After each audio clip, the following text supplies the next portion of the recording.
Difficult to control an emotion. एक close game जब आप हारे हो एंड इनसाइड मेरी प्लानिंग पूरी हो जाती है. So to me that was the last day I played cricket for India.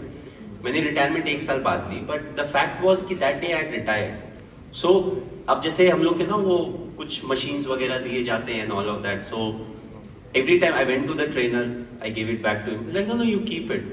मेरे मन में मैं इसको कैसे बताऊं कि ये मैं अब जरूरत नहीं है, I won't be using it, because I didn't want to announce at that point of time. So yeah, once you are high on emotion, and the only thing you have done in last 12 years or 15 years is playing cricket, and then there's no more chance of you representing your country.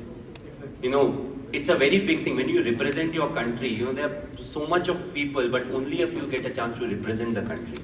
And sports person, they have that thing. So irrespective of which sport you play, जब आप खेलने के लिए जाते हैं, you're representing your country. आप Commonwealth में जाएंगे, ओलंपिक्स में जाएंगे, या हम लोग आईसीसी टूर्नामेंट्स में जाते हैं, we are representing our country. So that's a very big thing. So once I quit cricket, there was no way I would be representing my country.